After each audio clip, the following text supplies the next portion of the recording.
다 같이 묵도하심으로 수요 예배를 함께 드리겠습니다.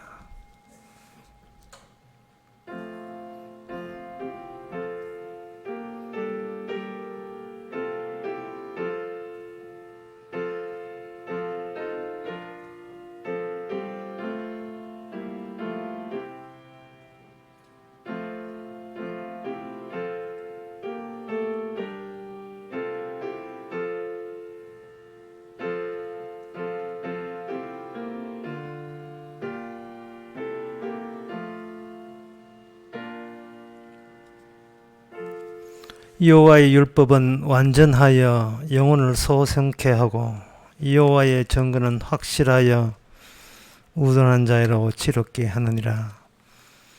하나님 아버지, 모자라고 부족하고 모든 것이 어설프기 짝이 없는 저희들의 앞에 완벽하고 완전한 하나님의 원칙과 법칙을 주시니 감사합니다. 우리가 경험했던 것, 우리가 아는 것을 버리고 이 시간 완전한 것이 우리 속에 들어오는 귀한 시간 되게 하옵소서. 예수님 이름으로 기옵나이다. 아멘. 찬송가 448장 합시다.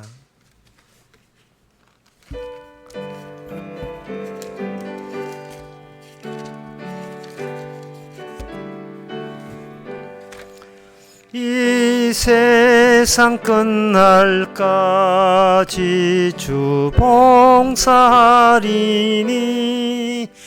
내 친구 되신 주여 늘 함께 하소서. 주 나와 함께 하면 전쟁도 겁없고 주 나를 인도하면 늘 안심하리라. 나 주를 따를 때에 주 복속하신 그 영광 중에 모두 이루어 주소서.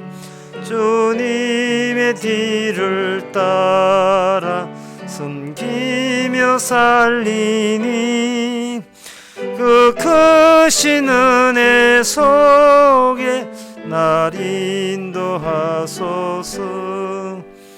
이 세상 온갖 시험 내 마음을 흔들고 적한 원수들이 안팎에 있으나 주 나를 돌아보사 내 방패 되시고 내 옆에 계신 것을 늘 알게 하소서. 저 영광 빛난 곳을 주 허락했으니 그 허락하신 곳을 늘 사모합니다. 끝까지 쉬지 않고 주 따라가리니 주 넓은 사랑 안에 늘 인도하소서. 아멘. 이 시간 다 함께 기도합시다. 기도 제목은 많은 귀한 것들을 우리가 놓치고 있지는 않은지 다시 하나님의 은혜 입장에서 우리 주변을 살펴보자고 기도합시다. 우리가 원하는 것들을 챙기다 보면 주께서 그저 주신 것들을 우리가 놓치게 됩니다. 그러면 감사보다도 원망이 더 앞서게 되는데 원하지 않았지만 주께서 필요로 해서 주신 많은 것들을 다시 확인하고 다시 찾을 수 있도록 다 같이 기도합시다.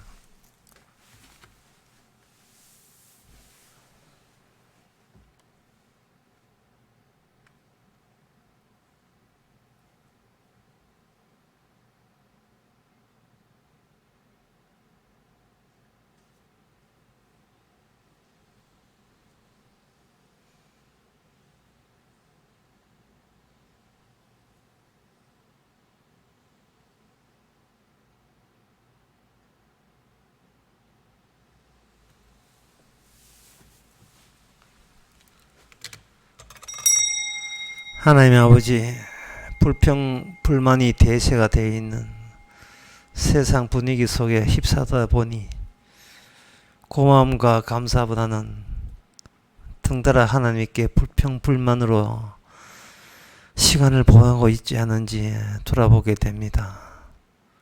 얼마나 많은 은혜와 사랑을 주셨건만 우리는 세상의 욕망과 욕심에 쫓다 보니 하나님의 희생으로 주시는 모든 것들을 시시하게 보지는 않았습니까? 아무것도 아닌 존재를, 많은 것을 주신 그 하나님의 은혜를 다시 찾아볼 수 있도록, 발견할 수 있도록 우리의 마음을 낮추어 주시옵소서. 예수님의 이름으로 기도합나이다. 아멘.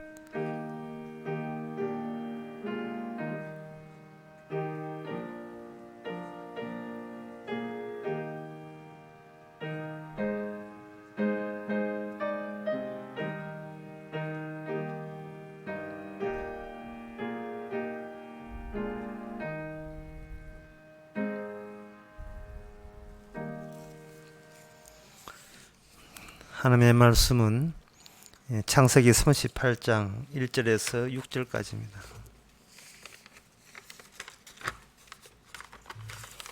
구약성경 58페이지입니다. 그 후에 유다가 자기 형제에게서 내려가서 아둘람 사람 히라에게로 나아가니라. 유다가 거기서 가나안 사람 수아라 하는 자의 딸을 보고 그를 취하여 동침하니 그가 잉태하여 그 아들을 낳으며 유다가 그 이름을 에리라 하니라. 그가 다시 잉태하여 아들을 낳고 그 이름을 오난이라 하고 그가 또다시 아들을 낳고 그 이름을 셀라라 하니라. 그가 셀라를 낳을 때에 유다는 그 집에 있었더라. 유다가 장자 엘을 위하여 아내를 취하니 그 이름은 다말이더라. 아멘. 야곱의 족보를 구성한 데 있어서 무려 12명의 아들이 있습니다. 야곱의 이야기 족보 같으면 야곱 이야기가 나와야 될 텐데 37장에 보면 야곱의 족보는 이러하니라 하고 단번에 나오는 것이 요셉이 17세 소년으로서 이렇게 돼 있죠. 왜 요셉 이야기가 야곱의 족보의 줄을 이루느냐, 본 내용을 다 구성하게 되느냐. 야곱 이야기는 야곱 개인적인 이야기를 할 텐데 왜 그 요셉 이야기가 먼저 등장하느냐 하면은 보통 족보는 인간의 혈육에 의해서 그냥 인간의 혈육적인 그런 자연스러움에 의해서 반영되어서 하나의 가문을 구성하지만 이 야곱의 같은 경우에는 인간의 혈육보다 하나님의 언약이, 하나님의 약속이 더 모든 뒤에 야곱의 시간을 약속에 의해서 주도되게 됩니다. 하나님의 언약을 이 땅에서 구체화하기 위해서 하나님이 야곱에게 찾아왔습니다. 야곱이 꿈을 꿀 때 사달에 내려와서 천사들이 활동한다는 것은 우리가 이미 알고 있습니다. 그것은 야곱의 족보를 통해서 하나님이 하시고자 하는 것, 하나님이 이 지상을 어떻게 운영하느냐, 경영하느냐에 대해서 복받았다는 야곱의 족보를 통해서 자기 뜻을 드러내는 겁니다. 따라서 그 야곱의 족보는 이러하니라 라고 했을 때에 하나님은 뭐를 겨냥하느냐 하면은 언약을 받았던 그 아버지와 그리고 그 아버지의 언약받은 아버지를 통해서 언약이 그 야곱의 후대에 전달될 때에 하나님이 말씀하시고자 생각해 놓은 그 언약의 내용이 거기에 관여하게 돼 있어요. 보통 그 아버지가 자식에게 돈을 주게 되면 아버지가 자식에게 돈을 유산 낭비 주고 자식이 그 돈을 어떻게 쓰느냐 그 돈에 주목하죠. 왜냐하면 아버지와 자식 사이에 유산 줬고 유산 받은 관계이기 때문에 내가 준 그 돈 가지고 몇 배나 더 남길까, 얼마나 앞으로 내가 죽고 난 뒤 자식들이 더 큰 부자 될 것인지 신경 쓰는 반면에, 야곱 같은 경우에는 하나님께서 야곱에게 하나님의 약속을 줬다 이 말이죠. 그 약속을 준 것이 그 자식들의 일대기를 통해서 보다 더 선명하게 그 본질이 드러나게 되어 있습니다. 그러면 하나님의 그 야곱이 알고 있었던 그 하나님의 언약의 내용, 약속의 내용과 야곱이 살아있으면서 자식들에게 일어난 예상 못할 어떤 변화 같은 거, 추위, 하나님이 자식들을 이렇게 일방적으로 이끄시는 가운데서 아버지 야곱이 미처 몰랐던 그 하나님의 언약의 깊이를 아는 겁니다. 언약이라는 것은 뭐냐, 쉽게 말해서 인간이 움직이는 것이 아니고 하나님이 인간을 향하여 움직였다, 이래 보시면 제일 쉬워요. 세상에서는 모든 세상의 움직임과 변화는 인간이 먼저 나서서 움직일 때 어떤 결과를 낸다고 그렇게 생각하고 있습니다. 세상은 그렇게 생각해요. 우리도 상식적으로 그렇게 맞고, 하지만 특이하게 하나님 쪽에서 먼저 움직여서 인간이 예상 밖의 어떤 낯선 결과를 나타나게 되면 그 낯선 결과들의 규합, 그러한 결합이 하나님이 정작 인간 세계에 하나님이 자신의 본 뜻을, 본 마음을 드러내기 위해서 하나님께서 구체적으로 개입했다는 증거가 되는 겁니다. 흔히 말하기를 하나님이 저 하늘에 계시겠지, 이렇게 쉽게 얘기하잖아요. 하나님이 그냥 하늘에 앉아 계시고 인간은 땅에서 그냥 앉아 있어 버리면 우리는 계속해서 하나님을 인간들의 지혜의 범위 안에서 만들어낸 상상의 하나님이 되는 겁니다. 그럴 경우에 뭐가 누락되느냐 하면은, 하나님 쪽에서 먼저 인간의 협의 없이, 인간과 의논 없이 하나님께서 먼저 움직여서 자기 자신을 드러낸다는 그 사실을 누락시키고 빠뜨리게 되는 겁니다. 그렇게 되면 우리 지상에서 하늘을 쳐다보면서 하나님 생각하는 모든 고상한 하나님, 그 모든 것은 아무리 고상해도 그건 엉터리고 허구죠. 믿어도 소용없는, 있지도 않는 하나님이십니다.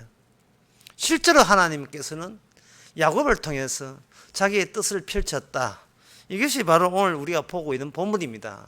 그 뜻을 펼쳤다면, 그럼 야곱에게 줬으면 야곱에게 준 그 언약가 어떤 결과를 낳아야 될 텐데, 어떤 결과를 낳았느냐라고 했을 때, 야곱의 언약이 자식들에게 전수되면서 그 자식들에게 일어나는 아주 그 특이한 변화 같은 거, 그런 것을 통해서 인간들이 예상 못한 하나님의 모습, 하나님의 뜻이 야곱 가정을 통해서 펼쳐지게 됩니다.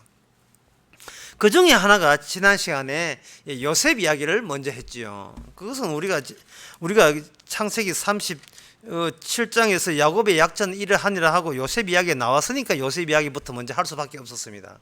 그 요셉 이야기를 하면서 요셉은 난데없이 꿈을 꾸었다라고 이야기했고, 우리가 짐작하듯이 그 꿈 속에는 하나님의 언약적인 이 땅에 전달하고자 하는 특이한 내용이 그 안에 담겼다는 것을 알 수 있습니다.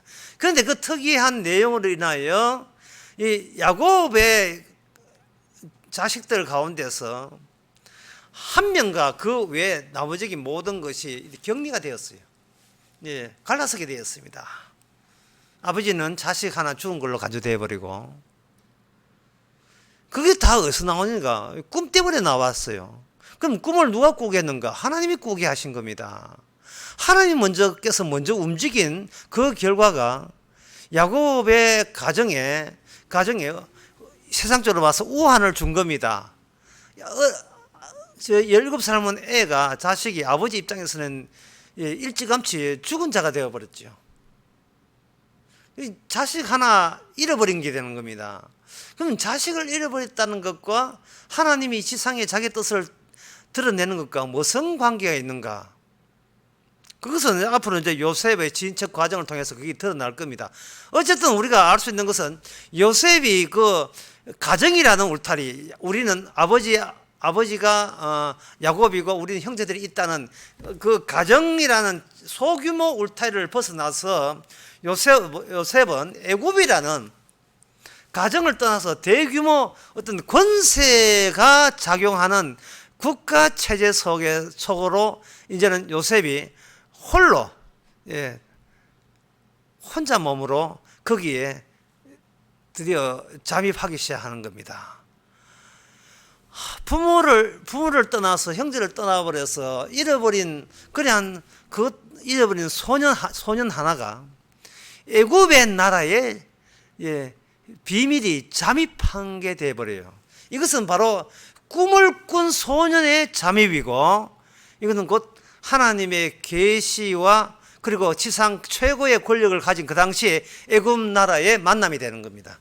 하나님의 뜻이 그냥 가정 범위 내에서 머무는 것이 아니고 그 가정 울타리를 떠나서 애굽이라는 인간들이 염원하고 있는 인간들이 모든 힘의 그 집대성이라 할 수 있는 국가체제에 드디어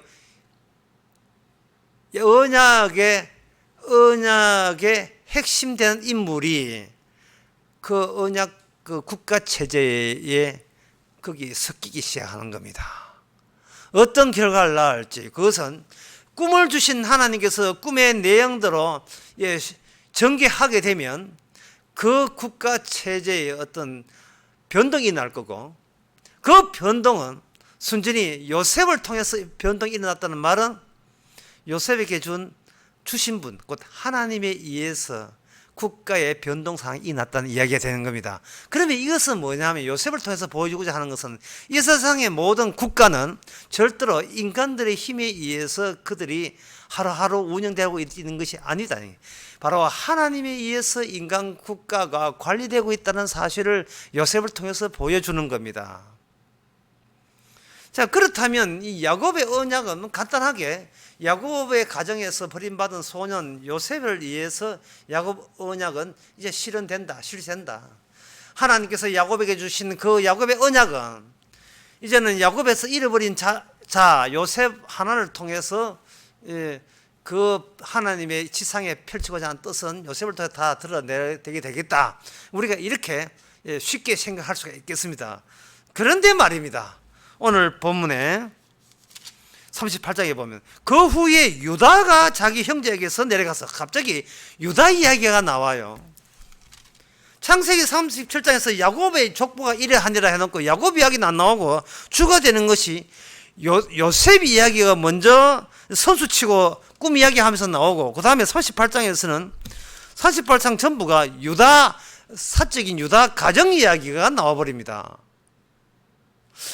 뭔가 요셉 이야기로서 하나님의 언약의 내용을 전부 다를 설명할 수 없다는 그런 것을 우리가 여기서 알 수 있어요.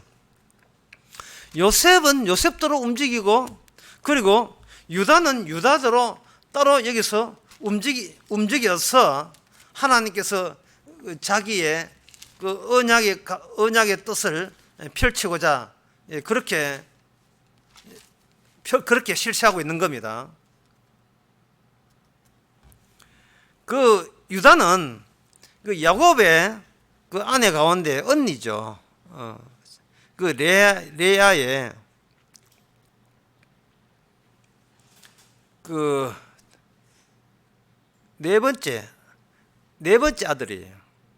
르벤, 그 다음에 시몬, 레위, 그 다음에 유다, 네 번째 아들입니다. 이 네 번째 아들이 유다에게 왜 이렇게 야곱의 족보를 언약대로 형성하는데 유다 사적인 이야기가 왜 들어가느냐 하는 그 문제와 요셉으로 충분하지 않겠느냐, 요셉이 팔려서 예수 그리스도처럼 예수님처럼 지상에서 그야말로 돈 몇 푼 받고 종으로 팔려서 결국은 이 세상의 주가 되시는 그 스토리를 요셉 한 사람으로 충분할 텐데 왜 언약이 있어서 요셉으로 충분하지 않고 왜 유다가 왜 들어가느냐, 이렇게 두 가지 문제가 여기 설명이 돼야 되겠죠. 그것은 뭐냐 하면은 요셉 한 사람으로 만약에 설명이 된다면 이것은 하나님의 언약이 어떻게 되느냐, 그 야곱 가정은 하나님의 언약을 받았기 때문에 그 언약의 모든 혜택이 야곱 가정으로 다시 귀환되어 버려요. 돌아와 버려요. 요셉 하나 국무총리 되어서 야곱의 역시 하나님의 뜻대로 복을 받은 티를 낸다.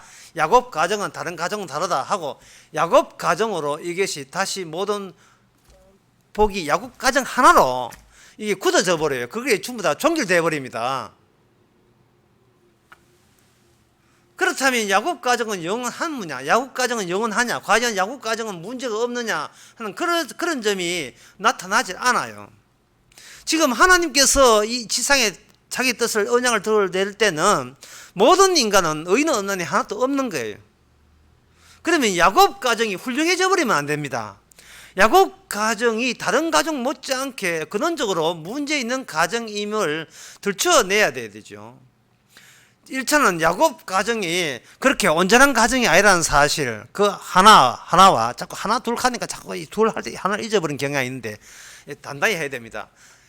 야곱 가정도, 복받은 야곱 가정도 다른 가정 못지않게 그들은 의로운 게 하나도 없다는 그 하나, 그리고 그 야곱 가정에 있는 어떤 자가 문제성이 있는 야곱 가정에 문제 있는 아들 요셉을 통해서 그 야곱이 복을 받는 게 아니고 요셉이든 야곱이든 유다든 다 문제성이 있는 가정이에요. 아버지 엄마가 문제 있으니까 자식들도 아무리 요셉이라도 문제 있지요. 그러면 첫 번째 이게 하나님께서 유다 가정을 이야기하시는 이유는 첫 번째는 뭐냐 하면은 야곱 가정이라도 기존 가정과 못지않게 문제 있다, 그런 쪽으로 문제가 있는 가정이라는 것과 야곱 가정을 살리기 위해서 언약대로 복을 주고 구원하기 위해서 투입된 것은 야곱 가정에 속한 그러한 혈통이 아니라 외부인이 개입되어야 된다는 거예요. 외부인이. 여기서 외부인 하는 건 이방인이죠. 이방 요소가 개입되어야 돼요. 그걸 저는 외제적 요소라 하는데, 예수님이 이 땅에 사는 사람이 아니에요. 예수님은 하늘에서 오신 분이잖아요. 하늘에 오신 분이 이 땅에 와서 이 땅에 있는 언약에 해당되는 사람들을 구원하는 그 법칙을 지금 유다 가정을 통해서 하는 겁니다. 세 번째가 뭐냐 하면, 세 번째 가면 첫 번째, 두 번째 다 잊어버렸죠. 첫 번째는 야곱 가정도 기존 가정하고 다를 바 없이 문제가 크다. 죄인 중에 개수다. 두 번째는 뭐냐 하면은 유다 가정의 인물 말고 외부적인 인물이 유다 가정을 구원해야 된다. 세 번째가 뭐냐 하면은 그 구원하는 그 모습이 희생자의 모습이어야 된다는 거예요. 근데 무엇이 희생자냐? 이게 의의 문제예요. 의의 문제 때문에 하나님의 언약에 뭐가 실려오느냐 하면은 하나님의 언약 안에 언약이 완성이 되면 죄인도 의인이 되는 겁니다. 하나님의 언약의 핵심 부분에 뭐가 들어있느냐 하면 하나님이 주시는 일방적인 하나님의 의가 들어있어요. 이 복음이죠. 로마서 1장이면 복음이 들어있습니다. 이 하나님께서 인간에게 가장 필요한 것은 인간은 몰라요. 하나님은 아셔요. 의입니다. 의가 없이면 천국에 못 가요. 영생의 날에 못 갑니다. 그러면 인간들은 무슨 그걸 최고로 보느냐 하면 몸의 문제예요. 몸의 문제는 혈통의 문제입니다. 그래서 유다 가정을 통해서 혈통이 우수이냐 하나님의 의가 우수이냐를 유다 가정을 통해서 들춰내고자 하는 겁니다. 그러면 요셉이 외국에 팔려가는 것은 그거는 덜러리에 불과하냐? 덜러리가 아니에요. 요셉의 외국에 팔려가는 것은 하나님의 언약이 개인 가정의 구원으로 끝나는 것이 아니고 세상의 모든 권세가 있는 그 끝까지 하나님의 이 언약이 영향력이 미친다는 것을 요셉을 통해서 보여주는 겁니다.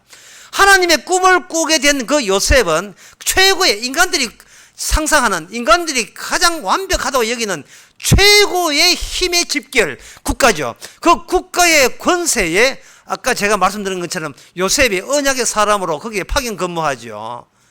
암약, 지령받고 스파이로 들어가는 거예요. 언약의 사람으로서. 언약이 없는 애굽에 대한 권세와 꿈을 꾼 언약의 사람이 만났을 때 누가 주도권을 쥐고 누가 우위에 서고 누가 통치자의 자리에 서 있느냐 하는 겁니다.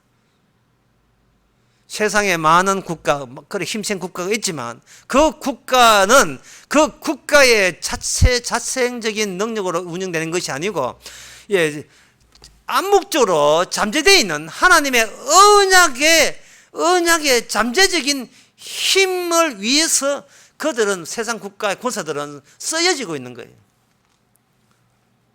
요한복음 17장에 예수님께서 이 땅에서 자기 백성을 건져내기 위해서 예수님께서 아버지께서 자기에게 세상을 다스리는 모든 권세를 예수님 자신에게 주셨다고 되어 있어요. 이게 무슨 이야기냐면은, 이 세상에 있는, 어둠 세상에 있는 자기 백성을 데려가기 위해서 이 세상에 있는 모든 국가의 권세를 예수님이 마음대로 주무를 수 있는 권한을 아버지로부터 예수님께 일임받은 거예요.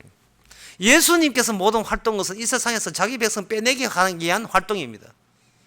구원될 자는 구원되고 지옥 갈 자는 지옥 가라고 주께서 그 권세를 지금 오늘 또 활용하고 있고 오늘 또 사용하고 있습니다.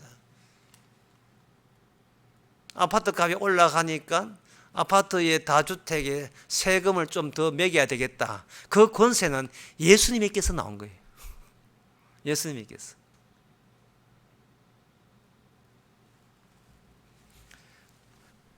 스웨덴이 덴마크를 축구를 이겼다. 그 권세는 예수님에게서 나온 겁니다. 축구 이기라고 주께서 활용한 게 아니에요. 그 축구의 결과가 상관없이 주님만 그것까지도 주님이 다 개입했을 아는 자기 백성 건지기 위해서 월드컵 축구를 준비하셨던 겁니다. 모든 범사에 있어서 주님이 개입 안 한 곳이 없어요. 북한에 있는 정치범 수용소 그 하루 스케줄 속에서도 예수님이 관여하고 있습니다. 태어날 때부터 난치병 태어나가지고 죽을 때까지, 예, 약도 없이 살아가는 그, 예, 사정이 딱한 그 이름을 가정에 그 소년에게 병이 생긴 것도 주께서 자기 백성 건지기 위한 조치입니다. 뉴스에 나오는 모든 일은 성폭행, 군대 해군 성폭행부터 해가지고 모든 야산의 폭행 사건, 그 어느 거 하나 주님이 개입하지 않고서는 일어나지 않을 일이에요. 참새가 떨어지는 것도 주님께서 개입하시는 일입니다.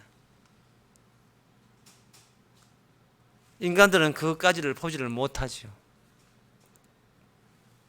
자, 그렇게 되게 되면 다시 오늘 본문 돌아와서, 그러면 유다 이 가정을 통해서, 잠깐 아까 몇 가지 이야기했죠. 잊어버리시니까 다시 이야기하겠죠. 야곱은 복받을 자기 없이 다른 가정과 마찬가지로 죄인이에요. 두 번째는 죄인을 건져내기 위해서는 반드시 여기에 약점은 그 희생자가 등장해야 되고, 그 희생자는 외부에서 와야 돼요. 외부적으로 와야 되고, 그 외부자는 외부자 오기 전까지는 야곱 가정은 남보다 복받았기 때문에 더 의롭고 더 복받을 만해서 복받았다고 여겼을 겁니다.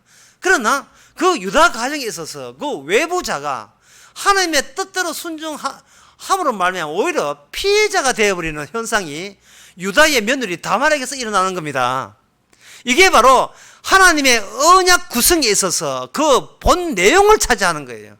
그러면 요셉이 예굽 권세와 이렇게 결합되는 건 뭐냐? 그 내용의 결과가 바로 권세에 대해서 접수입니다. 요셉의 꿈을 통해서 예굽 권세마저도 소년 요셉에게 접수되는 것은 그것이 외부적으로 나타나는 결과지만, 형식에 불과하지만, 그 형식을 알차게 태우는 것은 바로 요셉이 아니고 유다 가문에서 일어난 언약적인 사건입니다. 그 사건을 통해서 야곱의 어떤 사람도 자동적으로 복받을 자격 없다. 복받을 자격은 그 야곱의 그 구성원들의 죄로 인하여 하나님의 의 때문에 희생을 당해야 될 낯선 외부 인물의 그 위치가 바로 언약이 일어나는 그 본래 위치가 돼요. 그렇다면 야곱은, 그 야곱뿐만 아니고 야곱 언약을 하는 모든 사람은 어디를 그 원천지, 센터로 봐야 되냐 하면은 다말, 이방 여자 다말이에게 무슨 언약적 변화가 일어났는가에 주목해야 돼요. 제가 아까 이야기했잖아요. 다말 문제는 이게 몸의 혈통의 문제가 아니고 혈통의 문제가 우선이 아니라 의의 문제다 이 말이죠. 유다 가문의 자식이 죽잖아요. 두 명이나 죽어요. 그 죽는 이유가 몸을 살리기 위해서 애쓴다고 언약 받은 사람은 애쓴다고 사는 것이 아니고 자꾸 죽는 이유는 네가 죄인이고 네가 그 죄를 구원받으려면 하나님의 의가 있어야 되고 그 의는 이 지상에 구체화될 때에 네 죄로 인하여 피해자가 되는 그 인물을 통해서 하나님의 의가 노골적으로 이미 증거로 나타났다는 겁니다. 그냥 하늘을 보고 하나님을 의롭게 해주세요 라고 외친다고 될 문제가 아니고 그게 어디에 나오냐 하면 마태복음 1장 3절에 나옵니다. 마태복음 1장 1절부터 3절부터 읽어보게 되면 아브라함과 다윗의 자손 예수 그리스도의 세계라. 교회 처음 나와서 성경 처음 보는 사람이 제일 먼저 대하는 이 대목입니다. 아브라함이 이삭을 낳고 이삭은 야곱을 낳고 야곱은 유다와 그 형제를 낳고 야곱은 유다와 그 형제를 낳고 야곱의 대표자가 요셉이 아니고 유다가 되어버려요. 그리고 3절에 보면 유다는 다말에게서 베레스와 셀을 낳는 유다 가정에 유다 가정에 다말에게서 해서 다말은 여자 이름이에요. 유대인의 족보에 여자 이름이 끼들지 않습니다. 남자가 있으면 그 여자를 대표하기 때문에 남자에게서 낳았다 하면 그걸로 그 가정을 대표하는 거예요. 그렇지만 남자 이름 있고 거기도 여자 이름까지 끼었다는 것은 주도권이 남자가 아니고 여자를 주복하라는 말이에요.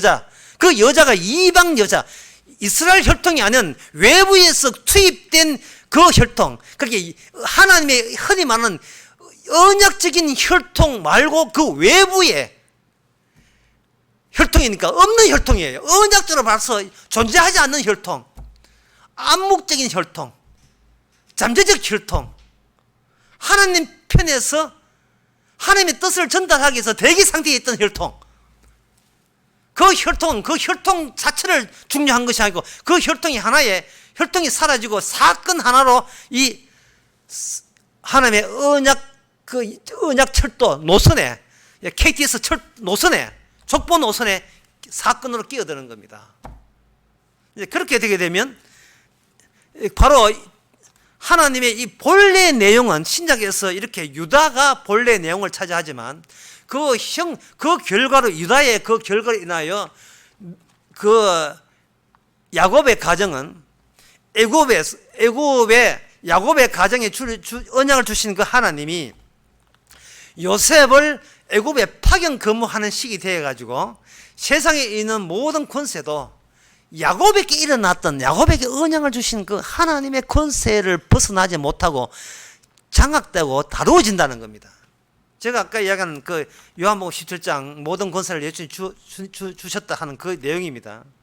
그런 입장에서 우리가 보게 되면 그게 투톱이죠. 축구로 말하면 투톱이에요. 장신 두 사람이 공격수가 나란히 있는 겁니다. 투톱의 이거 체계를 보게 되면 비로소 우리는 창세기 49장에서 창세기 끝날 즈음에 야곱이 12아들에게 축복할 때에 유독 장대같이 불쑥 튀어나오는 두 지파가 있어요. 한 지파가 뭐냐면 유다 지파고 또 한 지파는 요셉 지파예요.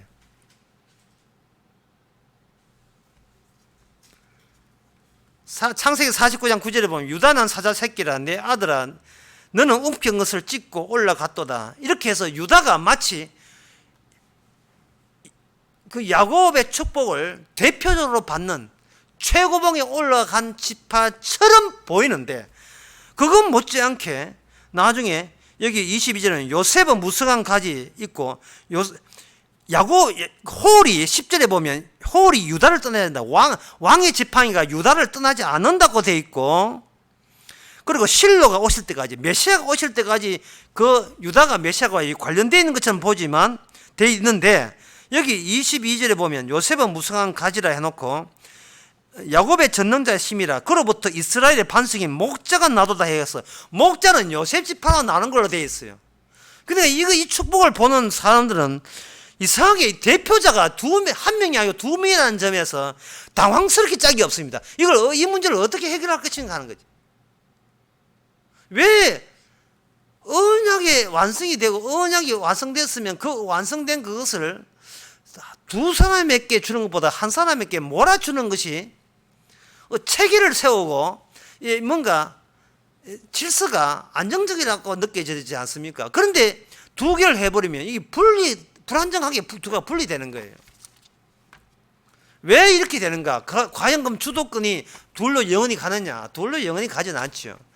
제가 아까 마태복음 1장 2절에 본 것처럼 야곱은 유다에게서 유다가 대표자가 되는데, 그러면 이 구약에서 신약이 오면서 그 중에 무슨 일이 일어났는가? 그것은 시편 78편 67절에서 68절에 보면 이런 말씀 나옵니다. 또 요셉의 장막을 실어버리시며 애굽의 에브라임 지파를 택하지 아니하시고 오직 유다 지파와 그의 사랑하는 시온산을 택하시고. 다시 읽어드립니다. 하나님께서 하신 말씀이 또 요셉 장막을 실어버리시고 북쪽 이스라엘이죠. 실어버리시고 에브라임 지파를 택하지 아니하시고 오직 유다 지파는 남이스라엘 유다라고 하고 북쪽은 에브라임 지파죠. 오직 유다 지파와 그 사랑하는 시온산을 택하시고 되어 있어요. 이 말은 택함의 마지막 최후의 결성전은 세상과 이스라엘을 택해서 세상은 버리고 이스라엘 택했다. 이거는 최후의 결성전 아니에요. 최후의 결성전은 바로 요셉이냐 아니면 유다냐 그걸로 결정되는 겁니다. 택함이라는 것을 마지막 이야기하기 위해서 후보감이 둘로 나타나는 거예요. 둘로 나타나면서 하나님이 마지막 유다를 택하면서 유다인은 있고 요셉 지파에 없는 게 무엇인가를 찾아보라는 거예요. 그것은 바로 외부적인 분의 투입입니다. 외부인의, 이 인간의 아담에서 내려오는 혈통 말고 외부인의 투입이에요. 그리고 투입됐다는 그분이 과연 그럼 우리 어디서 찾는가? 바로 인간이 혈통 위주로 인하여 살해당하신 분. 인간의 내 가족, 내 혈통, 그게 내 몸이죠. 이 몸이 몸을 지키는 것은 본능인데 그 인간의 어쩔 수 없는 본능에 의해서 미움을 받고 내쫓김을 당하고 버림받는 그런 사태가, 그런 사건, 그런 사태 속에 정말 하나님께 본심이, 하나님이 이 땅을 향하여 말씀하셔가는 그 본심이 바로 그 사건이 있어요. 그게 바로 십자가 사건이잖아요. 그 십자가 사건 말하기 위해서 투톱 구조로 체계를 이루어가는 겁니다. 야곱 언약을 두 개로 분리시켜서 한 거예요. 나란히 가고 있는 겁니다. 나란히 가면서 둘 다를 건지는 것이 하나를 버려버려요. 에브라임 지파를 버리고 유다 지파를 살리는 겁니다. 처음부터 유다 지파 하는 게 아니에요. 이것을 저는 본질 변경이라고 하는데, 본질이 처음에 나왔다고 생각하는데 거의 변경되었어요. 그러면 이 본질 변경이 유다 가정에서 그 본질 변경이 일어나야 되는 게 마땅하죠.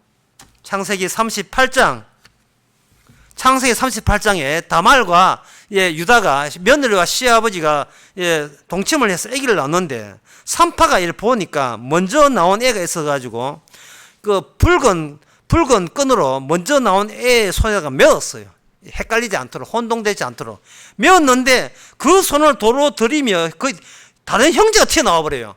새치기 한 겁니다. 이건 뭐냐 하면 야곱이 자기 형의 처음 리브가에서 출생할 때 쌍둥이로 나와가지고, 그때는 새치기 하지 않죠. 먼저 나온 사람이 형이 되었지만 결국은 그 새치기는 태어나서 살아가면서 거짓말 해가지고 아버지 앞에 거짓말 해가 새치기 하는데, 그 거짓말이라는 그 속에 이 땅에 있는 인간들이 생각하는 것과 하나님이 생각하는 것과는 너무나 대조적이기 때문에 정말 복 받으려면 하나님이서 강제적으로 본질 자체가 변경되어야 된다는 그 사실을 유다 가정을 통해서 알려주는 겁니다. 유다 가정을 알려주는 이 사실이 이미 야곱 언약의 야곱과 예수의 만나면서 그것이 이미 징조가 나왔어요. 예수 야곱 사이에서. 그래서 29절에 보면 산파가 가로되 이는 어찌하여 터치고 나오는가? 산파가 보기에도 희한하다 이 말이죠. 하고 그 이름을 베레스라 하고 그 형제 곧 그를 홍사에 있는 자가 뒤에 나와요. 육적인 인간들이 복받아라고 맞이되라고 믿어줬는 그것을 하나님께서는 그렇게 허락을 한 다음에 그것을 덮어버리죠. 모든 인간은 자기가 구원받기를 원합니다. 왜? 자기가 몸에서 나왔거든요. 내 몸이 남 몸보다 내 몸은 천국 가야 되고 영생을 얻어야 된다 생각하십니다. 주님께서는 이러한 의도가 모든 아담의 계통인 모든 인간들의 타고난 본성이고, 주께서는 이걸 죄로 지적하기 위해서 우리의 몸 중심을 하나님은 의 중심으로 바꿉니다. 너희들은 네 몸밖에 모르지. 네 몸밖에 모르는 그것 때문에 하나님이 보낸 의로운 자를, 그 몸들의 집합체가 그 예수님을 살해해버린 거예요.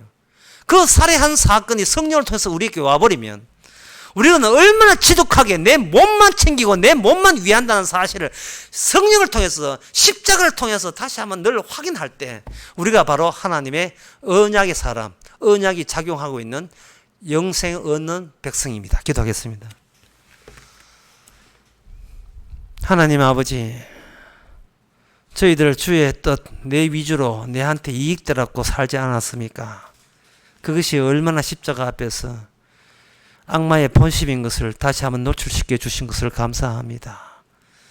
인간 혈통 위주로 몸 위주로 산다는 것이 세상의 풍토라면 그것 때문에 돌아가신 예수님을 생각하면서 몸보다 의가 더 중요하다는 것을 깨닫는 저희들 되게 하옵소서. 예수님의 이름으로 기도합니다. 아멘. 찬송가 510장 합시다.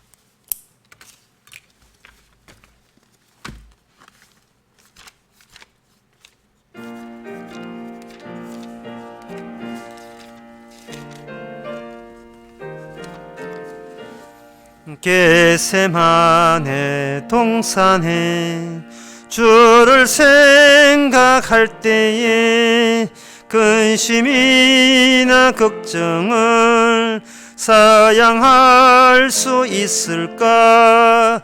나를 항상 버리고 주를 따라가겠네. 빌라도의 뜰에선 주를 생각할 때에 수치됨과 아픈 것 못 견딜 수 있을까? 길이 참고 묵묵히 주를 따라가겠네. 갈보리산 올라간 주를 생각할 때에 나의 받는 괴로움을 비교할 수 없으리. 십자가를 짐으로 주를 따라가겠네. 무덤에서 부활한 주를 생각할 때에 환난이나 죽음도 두려울 것 없으리. 성전가를 부르며 주를 따라가겠네. 기도합시다. 지금은 우리 주 예수 그리스도 은혜와 하나님의 크신 사랑과 성령의 충만하심이 내가 구원받는 것이 아니고 주 안에서 주의 몸으로 구원한다는 사실을 아는 모든 성도에게 주의 이름을 축원하나이다.